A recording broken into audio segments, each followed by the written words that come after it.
삼성 SDS 최봉기 팀장님께서 이커머스 물류 플랫폼과 기술을 주제로 발표해 주시겠습니다. 큰 박수로 모시도록 하겠습니다.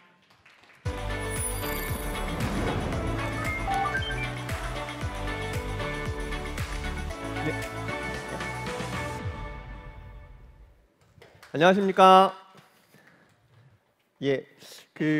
저는 삼성 SDS에서 첼로스퀘어라고 하는 디지털 물류 플랫폼을 담당하고 있는 최봉기 팀장입니다. 반갑습니다. 그러니까 오늘 유튜브로도 듣고 계시다고 하고, 그리고 이제 여기 오프라인에 참석하신 분들도 굉장히 많으신데, 어떤 분들이 오셨는지 제가 조금 알면 뒤에 내용들이 굉장히 많아가지고 좀 포커싱해서 말씀드릴 수 있을 것 같아서 잠깐 그냥 여기서 호구조사 같은 걸 잠깐만 하자면, 혹시 유통하시는 쪽에서 오신 분들하고 제가 볼 때는 제조도 같이 하시는 분들이 계실 수도 있을 것 같아서 제조도 같이 하시는 분들 혹시 있으시면 손 한번 들어봐 주시겠어요? 제조도 하고 있다. 예, 유튜브로 손 드신 분들은 제가 보이진 않지만 여기도 꽤 계신 것 같아서 제가 좀 그렇게 섞어서 같이 말씀드리겠습니다. 사실 제가 이제 말씀드린 이유는 시간이 약간 조정되면서 제가 주최 측으로부터 부울경 소재 기업들의 참석이 좀 편리하게 하기 위해서 좀 시간을 좀 조정했다, 이제 메시지를 받았어요. 그래서 제가 그걸 듣고선 한국말을 잘 해석을 못해서 이번에는 소재를 제조하시는 분들이 많이 오시는구나. 그래서 부울경의 소재를 제조하고 계시는 소부장 뭐 이런 것처럼 소재 제조 기업들이 많이 오셔서 그분들이 B2B 이커머스를 좀 많이 하시나 보다, 그렇게 생각을 하고 자료를 처음에 준비를 하다가 다시 한번 읽어보니까 그게 아니고 부울경에 소재해 있는 기업들이 많이 오신다는 걸 나중에 알았습니다. 그래서 제가 조금 큰 실수를 할 뻔했는데, 그래도 오늘 제조하시는 분들이 많이 오셨으니까 좀 같이 엮어서 설명드리겠습니다.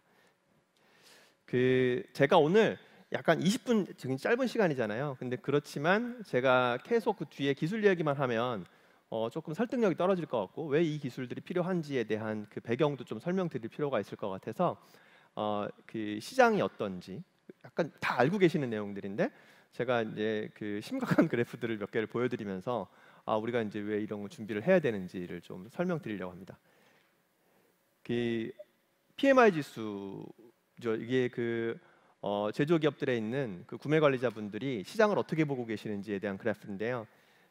보시면 금융위기 때, 그다음에 코비드가 시작됐을 때 거의 아주 비관적인 수치, 그러니까 50 정도가 되면 이제 서로 비등비등한 겁니다. 비관과 낙관이 굉장히 비관적이었다가 굉장히 빠르게 회복이 됐고 굉장한 소비들이 이어졌죠. 그래서 판매도 잘 되고 시장이 오히려 코로나 이전보다 굉장히 발달되는 이제 그런 시기를 거쳐서 지금 이제 다시 이제 비관과 낙관이 공존하는 시기가 됐고 뚫고 아래로 내려가고 있습니다. 그래서 이 말은 사실은 이게 OECD가 가지고 있는 앞에 시장이 어떻게 될까 선행 지표하고 굉장히 동조가 되는 그래프거든요. 거의 똑같은 그래프가 거기 그려집니다.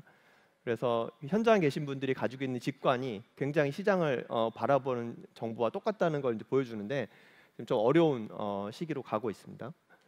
미국의 수입 현황, 여기 이제 미국으로 수출하시는 셀링 기업들도 많이 있으시고 제조 기업들도 많이 있으실 텐데, 미국의 수입 현황도 굉장히 팬데믹 이후에 좋은 시장들을 그려가다가 3월 이후로 실제로 이제 한 6월, 7월부터는 거의 이제 하락으로 접어들었고요.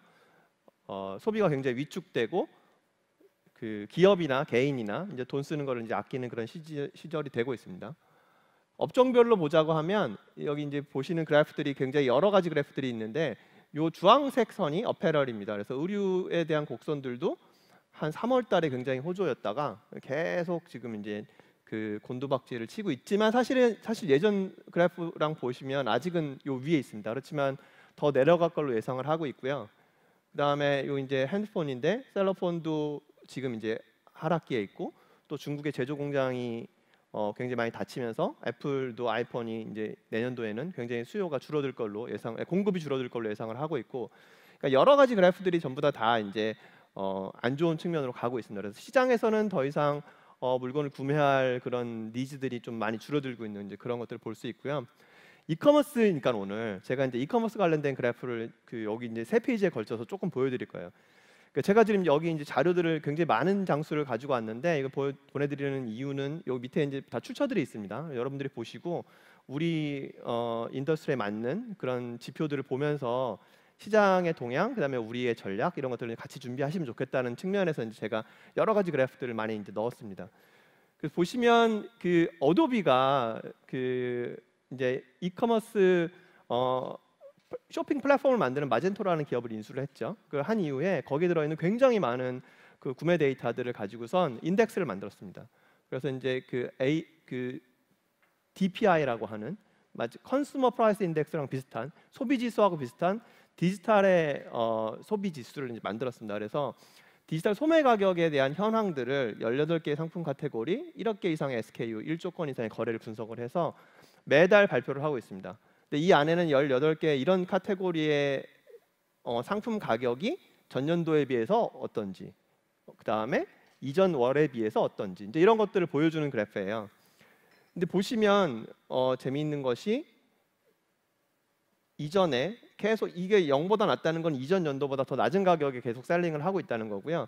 그러다가 이제 코로나가 시작되면서 오히려 이커머스는 완전히 호황기로 접어들었습니다. 그래서 이전 연도의 가격보다 계속 비싼 가격으로 물건을 팔기 시작했고요.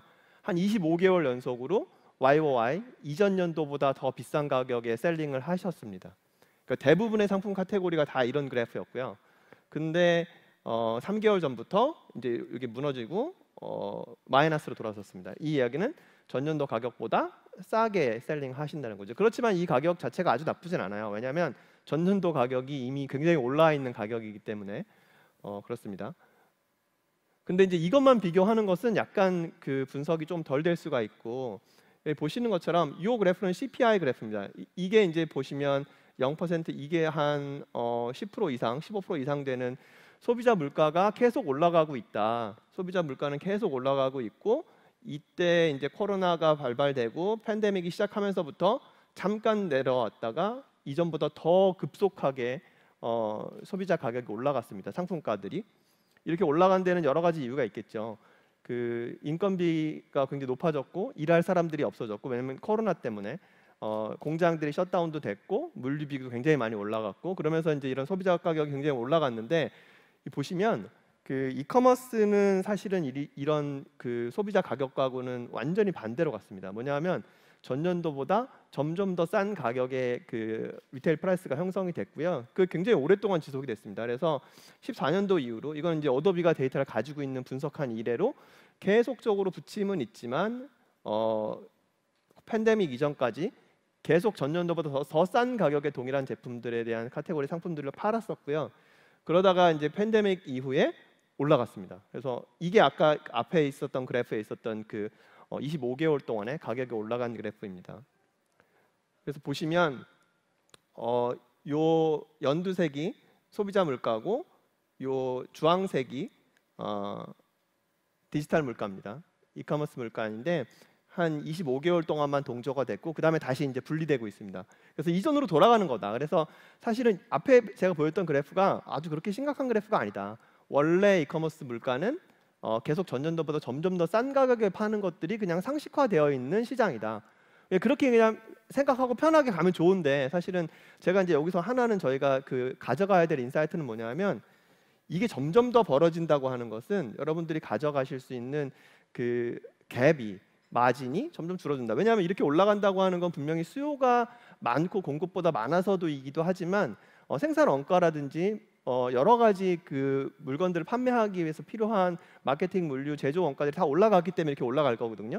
그렇지만 이커머스에서의 판매되는 셀링 가격들은 계속 내려가고 있기 때문에 이전과 같이 이커머스로 팔 때 굉장히 중간 단계가 없어지고 많은 마진들을 가져갈 수 있었던 그런 시대가 어떻게 보면 좀 종료될 수도 있다. 그래서 더 이상 이제 온라인에서의 판매도 굉장히 많은 마진들을 더 이상 보장해주지 않는 시대가 올 수도 있다라고 하는 여러 가지 가설 중에 하나인 거죠. 그래서 그런 준비들이 필요하다라고 볼 수 있고요.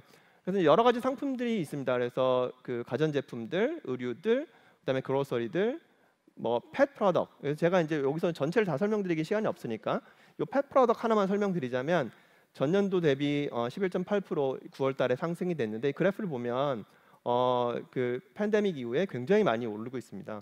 그래서 집에 체류하는 시간이 길어지고 반려동물과 함께하는 가족들이 늘어났고, 근데 실제로 사람들의 그로서리하고 비슷한 그래프들이 만들어졌습니다. 그래서 사람들이 먹는 거랑 그 반려동물들이 먹는 것에 대한 그 상품들에 대한 그런 가격 구조들이 이제 동조화되기 시작했습니다. 그래서 근데 이제 그 펫 프로덕트 같은 경우에는 사람들이 먹을 물건들도 배송하거나 하기에 굉장히 그 어려운 그런 시절들이 있었잖아요. 물류난들이 있었기 때문에. 그래서 이런 펫 프로덕트는 장기간의 재고 부족 경험이 있습니다. 그래서 물건이 없어서 팔지 못했던 그런 기업들을 다 가지고 계세요. 이런 기업들이. 그래서 소싱 역량이 굉장히 중요하고, 그러다 보니까 물류 시장에서는 사용량 기반으로 보관비를 과금한다든지 아니면 정기 배송 같은 방식들을 고민들을 많이 하고 계십니다. 그래서 이런 것들을 커버하기 위한 그런 이제 물류수단들도 이제 필요해지는 이제 그런 상황이라고 볼 수 있습니다. 그래서 제가 이제 여러 가지 그래프들을 보여드리면서 시장이 이렇게 가고 있다 한 10분을 제가 썼고요. 물류 시황들은 너무 잘 아실 거니까 제가 더 이상 말씀 안 드리고, 굉장히 내려가고 있고, 오늘 새로 나온 저희 회사에서 나온 10월달 그래프도 이거보다 더 낮아졌습니다. 지금은 이게 지난달에 1,400에서 1,800을 예상했지만 지금은 1,000에서 1,450. 그러니까 저희가 매달 이 예측을 갱신을 하면서 점점 더 그냥 다운턴으로 계속 더 내려가고 있는 이제 그런 그래프를 저희도 예측을 할 수밖에 없고, 그만큼 시장에 이제 짐들이 줄어들고 있다. 이제 이런 반증이라고 보시면 될 것 같아요. 그래서 크로스보더 이커머스 하실 때 물류는 사실 이제 알고 굉장히 쉬운 그림입니다. 그래서 제조를 하시고 국제 운송을 통해서 유통사가 받아서 라스트 마일 딜리버리 하는 이제 이런 구조일 건데, 이 안에 굉장히 많은 리스크들이 있습니다. 그래서 이런 리스크들을 해칭하기 위한 그런 물류 플랫폼들이 필요하다라는 말씀을 제가 드리려고 하고, 페인 포인트들이 굉장히 많은데 이런 페인 포인트들에 대한 기업들의 대안이 이전까지는, 제가 이걸 작성했던 시점은 사실은 몇 개월 됐습니다. 이 장표는. 근데 그때는 기업들이 다 이런 생각을 했었습니다. 아, 물류가 너무 힘드니까 생산을 많이 해서 재고를 많이 갖다 놔야 되겠다, 소비지에. 근데 그냥 나이브한 생각이었다는 게 지금 막 증명이 되고 있고, 소비지에 있는 창고들이 지금 넘쳐나고 있습니다. 그래서 재고를 판매가 안 돼서 더 이상은 상품을 제조해도 보낼 곳이 없고, 저희에게도 계속 오버플로우 창고를 요구하시는 이제 그런 상황이 됐습니다. 정답이 아니었다는 거죠. 그러니까 한 50%의 기업이 정답이 아닌데 베팅을 하시고 실제로 이제 전략을 실행을 하셨습니다. 근데 이제 물류 이슈 해결을 위한 기술, 제가 이렇게 말씀드리면서 여기 굉장히 많은 기술들이 이제 이렇게 표시가 되어 있는데, 오늘 이제 제가 주로 말씀드릴 기술들이 여기 있는 5가지에 해당하는 기술들입니다. 근데 가만 보시면 이게 여러 가지 용어로 써 있기는 하지만 모두 다 데이터를 필요로 합니다. 그래서 저희가 디지털 트랜스포메이션 다 얘기하면서 굉장히 많은 어젠다들이 나오긴 하지만, 그냥 핵심을 관통하는 것은 우리가 이 업을, 내가 진행하고 있는 이 업을 통해서 나오는 데이터들을 잘 관리를 하고 그걸 분석을 해서 결국은 내가 미래에 의사결정을 하는데 써야 된다. 그리고 그걸 가지고 운영을 효율화해야 되고, 자동화를 하더라도 그걸로 해야 되고, 뭐 다 그런 이야기입니다. 그래서 결국은 이 어젠다들을 관통하는 그 숨어있는 어젠다는 다 데이터다, 이렇게 보시면 될 것 같아요. 그래서 앞에 말씀드렸던 아마존의 그런 사례라든지 그 교수님 말씀하셨던 그런 사례들도 다 데이터가 밑바탕이 되어 있지 않으면 다 그 모래성과 같은 거죠. 아무것도 그 유틸라이즈 할 수가 없을 겁니다. 그래서 제가 말씀드리는 이후에 나오는 이 플랫폼들은 전부 다 여러분들이 비즈니스 하시는 그 비즈니스의 히스토리들이 데이터로 어떻게 남을 거고, 그 데이터들을 어떻게 분석을 해서 여러분들의 비즈니스에 활용하실 것인지, 거기에 관련된 내용들이라고 보시면 될 것 같습니다. 제가 그 많은 정보를 드리려고 50페이지 작성했지만 시간이 20분인데다가 6분 36초 남았기 때문에 굉장히 점프를 할 건데요. 좀 양해를 해주시고, 그 장표가 있을 거니까 장표 안에 굉장히 상세한 그 레셔널들이 들어 있습니다. 보시면서 나중에 이해하시면 될 것 같아요. 그래서 제가 이제 오늘 그 말씀드리려고 하는 게, 이런 그 이커머스든 제조건 유통이건 물류를 관심을 가지고 계시다고 하면 여러분들이 고민하셔야 되는 것들은 이거다. 뭐냐면 정확한 예측을 기반으로 회복력을 가질 수 있도록 우리가 그 펀더멘탈의 어떤 플랫폼이 됐건 데이터가 됐건 준비를 하는 게 좋겠다. 왜냐하면 우리가 너무나 큰 2년 동안에 아주 별세상을 겪었기 때문에 앞으로도 저희가 안정적으로 뭔가를 예측을 하고 그 예측 기반으로 세상이 돌아갈 거라고 생각할 수 없어요, 이제 더 이상. 그렇다고 하면 분명히 나의 예측은 실패할 것이고, 그 실패로부터 어떻게 빨리 복구할 거냐, 이제 여기에 오히려 더 중점을 두는 게 현실적일 수 있을 것 같아요. 그래서 내가 예측하는 건 100% 실패할 것이다. 그렇지만 조금 더 정확한 예측을 하기 위해서 최대한 비슷한 예측을 하고 거기에서부터 나오는 실패를 내가 어떻게 빨리 복구할 것인지 이제 그걸 준비하는 이제 단계가 필요하다. 그래서 저희가 이제 말씀드리는 거는 이런 클라우드 베이스에 디지털로 전환되어 있는 플랫폼들 위해서 AI 베이스로 트래킹하고 트레이스한다. 그래서 과거와 현재만 보는 게 아니라 미래에 어떻게 될 건지까지 트랙 앤 트레이스를 넓히는 이제 그런 게 필요할 거고요. 물리에서는 이제 가시성이라는 말로 많이 이야기하는 것이고, 그리고 이제 이런 것들이 베이스가 돼서 그 디맨드 포캐스팅이라든지 리스크에 대한 프리딕션, 그리고 일의 상황들, 그러니까 이런 리스크 상황들이 실제 발발해서 이런 그 일레규어한 상황이 됐을 때 그걸 어떻게 매니지먼트하고 새로운 대안들을 찾을 건지, 그리고 그 코스트와 캐파시티 앤 어널리시스를 해서 실제로 내가 그 역량을 아주 늘리면 좋죠. 그렇지만 그게 다 코스트잖아요. 근데 지금 같은 상황에서는 코스트를 무작정 투자할 수 없는 상황입니다. 왜냐하면 말씀드렸던 것처럼 시장이 불투명하고 이제 불경기로 들어가는 상황이기 때문에 거기에 대한 분석이 좀 정확하게 돼서 혹은 보수적으로 판단하셔야 될 그런 상황이기도 합니다. 그래서 그런 기반의 어떤 최적화할 수 있는 이제 그런 플랫폼적인 기능들이 필요하다.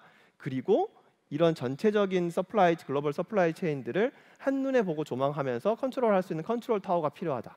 이제 요게 제가 사실 오늘 말씀드리려고 하는 그냥 그 핵심 내용들이고요.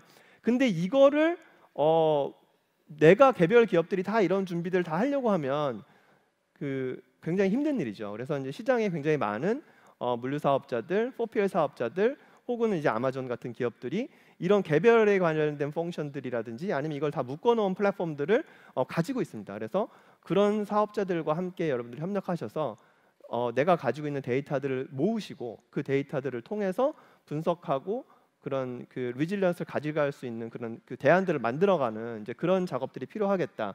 그래서 이후에 제가 이제 한 3분 30초 남았는데 말씀드릴 내용들은 거기에 해당하는 약간의 요소들을 제가 이제 좀 말씀드릴 겁니다. 그래서 여러분들에게 그 말씀드릴 첫 번째가 디지털 포워딩이고요. 여러분들이 이제 물류를 가지고 내가 뭔가 몇 년 동안 정말 그 손실을 많이 봤다 물류 때문에라고 하시면 지금 하셔야 되는 첫 번째는 뭐냐면 제가 그 우리 기업이 몇 년 동안 그 손실을 봤던 그 기간 동안의 물류 행위들에 대한 그 데이터들을 돌아보시는 작업들이 제일 필요합니다. 만약에 내가 몇 년 동안의 데이터들이 없다 그러면 지금부터라도 물류 데이터들을 가지고 분석할 수 있는 수준으로 데이터를 게더링 하시는 게 필요합니다. 그러려면 여러분들이 하시는 그 포워딩 액션들 혹은 창고의 액션들이 전부 데이터화돼서 수집될 수 있는 플랫폼 위에서 돌아가야 된다는 거죠. 그래서 이런 그 디지털 물류 플랫폼이라든지 아니면 디지털 트윈이라든지 이런 것들에 대한 도입을 고민해 보셔야 된다. 그렇지만 이 툴을 제가 그냥 사서 쓰셔라 이런 말씀 드리는 게 아니라 그렇게 데이터화된 정보들을 돌려드릴 수 있는 물류 기업들과 함께 일하시는 것도 하나의 방법이다 라고 말씀드리고요. 아마 제가 하고 있는 첼로스케어라고 하는 이름이 나와 있는 유일한 페이지가 이 페이지일 것 같습니다. 그리고 이제 판매 수요 예측 아까 아마존에서 얘기해 주셔서 제가 이건 그냥 넘어가겠습니다. 판매 수요 예측하는 게 굉장히 중요하지만 이 역시도 여러분들이 가지고 계신 데이터들 기반으로 쓸 수 있는 여러 가지 이제 그 툴들이 나와 있습니다. 여러분들 활용해 주실 필요가 있고 그 다음에 운송에 대한 예측. 그러니까 아까 제가 말씀드린 것처럼 물류 가시성이 이제 더 이상은 어떻게 진행되어 오고 있고 배가 어디 가고 있고 이게 현재 어디 있는지 현재 무슨 이슈들이 있는지를 아는 게 중요한 게 아니라 앞으로 언제쯤 도착할 거고 거기 갈 때까지 어떤 여정 속에서 어떤 물류 이슈들이 있을 수 있는지에 대한 예측을 여러분들이 보시고 거기에 대한 대안들까지 준비하실 수 있는 이제 그런 플랫폼들이 필요하다라고 이제 말씀을 드리는 거고요.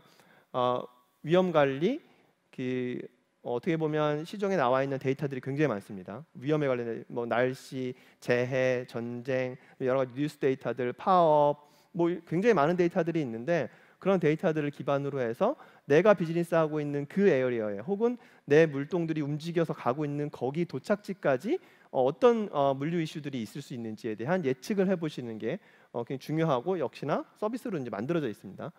그래서 아까 말씀드렸던 컨트롤 타워에서 그런 것들을 전체적으로 보는 거죠. 그래서 예를 들면 어느 지역에 전쟁이 났다, 지진이 일어났다. 그러면 우리 물류들이 그 인근으로 갈 건데 거기 배가 도착할 수 있나? 짐을 내릴 수 있나? 안 되면 우리가 방향을 바꿔서 인근의 다른 포트에 내리고 트럭으로 옮겨서 최종 도착지가 가야 되나? 아니면 그냥 기다리는 게 좋은가? 이런 일들을 저희가 수에즈운하 사고가 났을 때 겪었죠. 그래서 사실은 그 예측이 안 됐으면 다들 그냥 계속 기다렸을 거고요. 예측하신 기업들은 돌아갔죠. 돌아가서 다른 데에 배를 내리고 다른 운송수단을 통해서 최종 도착지까지 빨리 가셨습니다. 혹은 우크라이나 전쟁이 일어났고 우크라이나 러시아 전쟁이 일어났을 때도 마찬가지로 어떻게 할 것인지에 대한 의사결정이 정보를 기반으로 이제 일어나게 됩니다. 그래서 그런 내용들을 제가 이 뒤에 이제 적용 사례들을 굉장히 많이 넣어놨는데 이런 부분들을 한번 보시면서 내가 수입도 하신다라고 하시면 내가 퍼체이싱 오더별로 내가 구매한 물건들이 어디서 어떻게 오고 있는지를 이제는 물류에 대한 트래킹이 아니고 서플라이 체인 입장에서 내가 구매했던 오더들 베이스로 그 납기 약속들이 지켜질 수 있게 배송이 되고 있는지를 확인하실 수 있는 이제 그런 게 필요하고 그런 기능들을 제공을 하고 있습니다. 여러 그 SCM에 대한 플랫폼, 물류 플랫폼들이. 그래서 그런 부분들에 대한 트래킹을 하는 거, 그다음에 제가 말씀드린 것처럼 이런 비상 상황에서 여러 가지 온오프라인의 세미나를 통해서 정보를 게더링 하시는 거. 그리고 팬데믹 기간 동안에 가장 힘들었던 것 중에 하나가 그 포트에 짐이 내렸는데도 불구하고 컨테이너를 실어 나가지 못해서 거기서 계속 그 컨테이너 사용 비용들을 더 많이 지불하셨을 거예요. 그 몇 천만 원, 몇 억, 몇십억을 지불하신 기업들이 있습니다, 실제. 근데 그런 부분들을 그 확인을 하고 여러분들한테 알라밍을 해주시고 그다음에 그 대안들을 마련을 해서 그런 컨테이너들을 사용하시는 비용들을 빨리 어떻게 하면 줄일 수 있게 할 건지. 그런데 너무 신기한 것은 그런 일들이 발달한 지가 한 2년이 다 됐지만 아직도 거기에 대한 특별한 대안을 가지고 계시지 않은 기업들이 굉장히 많으세요. 근데 지금 물동량이 줄었다고 그래서 그러면은 미국 동부나 서부에 있는 포트들이 컨디션이 풀렸냐? 그렇지 않거든요. 그러니까 아주 심했던 때보다는 굉장히 많이 줄어들었고 선사들의 정시성들이 많이 회복됐다고는 하지만 이전에 팬데믹 이전에 선사들의 정시성이 한 8, 90%대를 갔다고 하면 지금 이제 굉장히 많이 회복돼서 한 40%대에 와 있습니다. 그 말은 제때 못 갈 확률들이 반 이상이라는 거죠. 근데 그런 상황이라고 하면 여전히 대안들을 지금부터라도 준비하시는 게 중요하다라는 말씀을 드릴 수 있고요. 그다음에 도착 시간에 대한 예측을 정확하게 하는 것. 그리고 뭐 여러분들이 이제 업무 보시기 위해서 OCR 기능들이 있고 역시 아마존에도 있습니다. OCR 기능들이. 그래서 이런 것들 이용해서 어떤 사람들의 휴먼 실수를 줄인다던가 생산성을 높인다던가 이런 작업들이 이제 필요하실 거고 그다음에 이런 그 단순한 트래킹이 아니라 실제 화물들이 적정한 환경에서 가고 있는지를 트래킹하실 수 있는 이제 그런 기능들. 그다음에 여러분들 이커머스니까 아마 관심이 많으실 텐데 이커머스에서는 박스를 어떻게 포장하냐에 따라서 국내 배송에서는 사실 물류비가 별 차이 안 나죠. 그렇지만 크로스보더 이커머스 하신다 그러면 박스 1호 박스냐 2호 박스냐 3호 박스냐에 따라서 물류비가 크게는 2배 차이 나는 경우들도 있는데 제대로 된 박스에 아주 피팅된 박스에 최적으로 포장해서 보내는 것하고 그냥 빠르게 그 비숙련가들이 아무 박스에나 넣어서 포장하면 여러분들의 이제 비용들이 사실 물류비로 다 빠져나가게 되는 그래서 사실은 갭들이 더 없어지는 이제 그런 일들이 벌어집니다. 그래서 박스 포장을 최적화하는 일들이 어떻게 보면 이커머스 셀링 기업들한테는 지금부터는 또 굉장히 더 그 포커스해서 비용 절감하실 수 있는 그런 항목들이라고 보실 수도 있습니다. 제가 이제 아마존에 그 보내시는 화주들이 많으시다고 그래서 물류 사례를 정리를 했지만 사실 이것도 제가 오늘 시간 관계상 뭐 길게 설명드리기는 어려울 것 같고요. 제가 그 하나만 말씀드리자면 이제는 예전과 다르게 재고에 대한 가시성을 여러분들이 가지는 게 너무나 중요해졌습니다. 제가 아까 말씀드린 것처럼 더 이상 생산을 무작정 할 수도 없고요. 소싱을 많이 해놔서 미리 창고에 보내두실 수도 없습니다. 왜냐하면 그렇게 판매되리라는 보장이 없기 때문에 수요 예측만큼이나 중요한 게 수요 예측은 굉장히 어려운 일이긴 합니다. 아까 말씀드렸던 것처럼 신의 영역이다라고 할 정도로. 그렇지만 재고를 관리하는 영역은 그런 영역이 아니에요. 정말 제가 눈앞에 내 창고에 물건이 얼마 있는지를 실시간으로 알 수 있다고 하면 충분히 여러분들 비용들을 절감하실 수 있는 영역입니다. 그래서 이제는 이제 재고 가시성을 어떻게 보셔야 되냐. 예전에는 이렇게 봤습니다. 아마존에 있는 FBA 스탁들을 셀러 센츄에 들어가서 보시고 그 다음에 임시 창고에 있는 재고들을 아웃바운드 창고에서 보시고 그 다음에 배 혹은 비행기를 통해서 실려가는 재고들에 대해서는 보지 않으셨어요.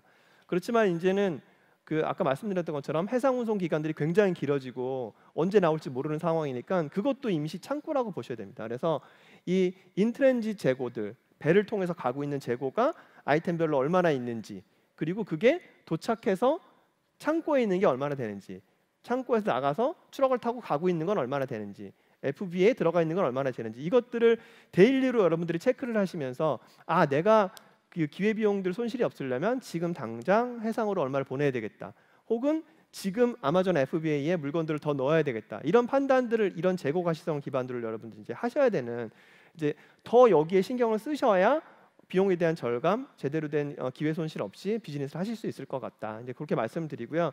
제가 이제 이 뒤에 있는 내용들은 시간 관계상 여기서 마치도록 하고, 제가 굉장히 두서없이 말씀들을 많이 드리긴 했는데 그 장표가 잘 작성이 되어 있습니다. 그래서 장표를 보시면서 혹시 궁금한 사항들이 있으시면 저한테 연락 주시면 제가 또 그런 부분도 설명드리고, 또 다른 기회에 좀 자세하게 설명드릴 수 있는 기회들을 또 만들도록 하겠습니다. 조금 오버됐는데 여러분들 경청해 주셔서 감사합니다.